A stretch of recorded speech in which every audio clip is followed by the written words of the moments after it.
22 people in the hospital, over 20 million in property damage. It does make you wonder. Wonder what? Hey guys, how we doing? Hi. Team Daily Planet. Yes. So who thinks they have the best gig at the Daily Planet and why? I think Steve Lombard does. He gets front row tickets to every sports event in Metropolis, and that's also it's like often the sports writers are like they're kind of like cool in the office because they have access to all these stories, and they can get people tickets, and like they were at the game, they were at the championship game on the floor in the locker room, so they have all the inside scoop to anybody who loves sports. So it's like a really fun job. That's a good point. I have the worst job because I'm trying to keep everything afloat,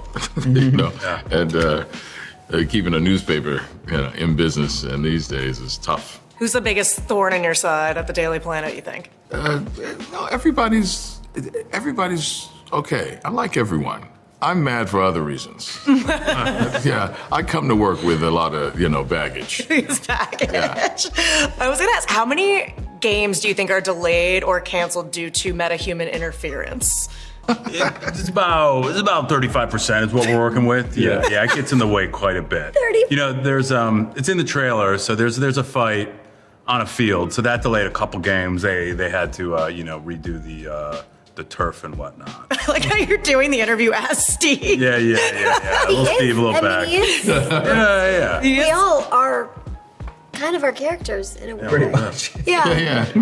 Yeah, we look exactly like our characters. You guys do look Yeah, a right? lot like Right? the people in the movie. Put a mustache on me, and I look exactly like Steve Lombard. Blonde wig and I'm Cat. It's so wild. Weird.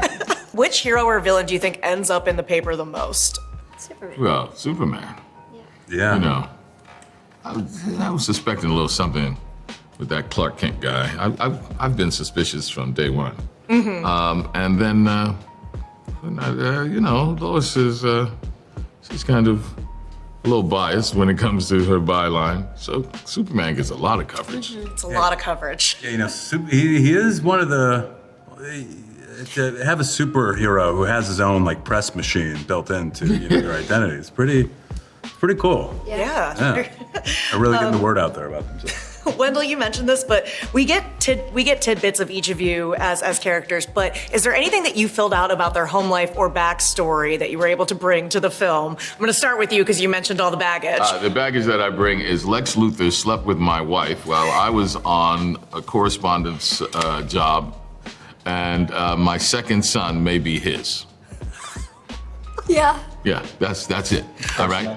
The It's drama. I'm so sorry. Yeah. It's very upsetting. I don't mean to laugh. It's just, wow, it's a lot. No, that was my reaction. Do you have anything like that? I read the comics and Kat's backstory, and she came from Hollywood. She's in the know.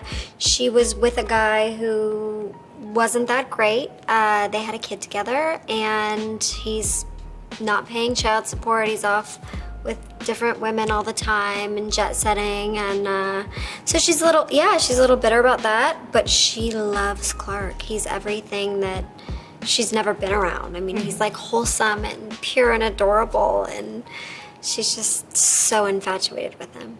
I love that.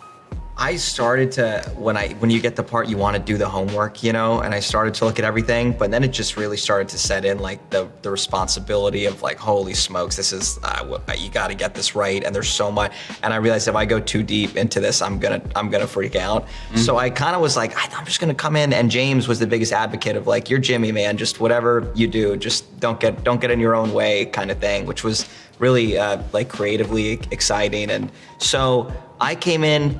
This all could just be rationalization for me not doing my job. I should have maybe prepared more, but I didn't. And so yeah, it was kind of a fresh slate, Jimmy. No, I think that's a good point, because it's like with somebody like Superman that has been around for so long, like it probably is hard not to do that.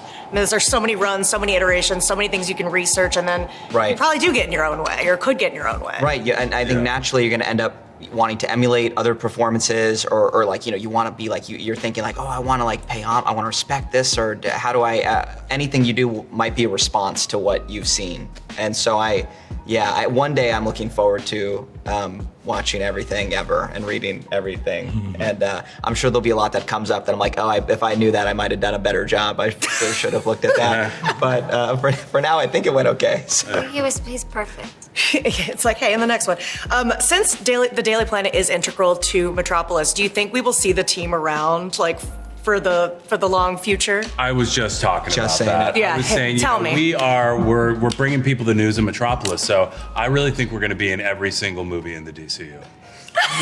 I really think we should be. We're like the The glue. we're the audience. We're responding to all this stuff. Kind of the Like, Greek this is chorus. the part.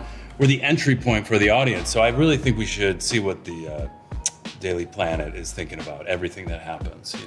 Yeah. I'd second that. It's not about us. It's about we have a duty. To fill the report on story. everything that's happening. To tell a That's, great story. and I'm willing to make that sacrifice to come Me back too. to every film I guess that I they am do. too. Yeah. You guys are so We can go to Gotham. brave. We don't have to just be in Metropolis. Yeah. We can go around. Hey, buddy, eyes up here.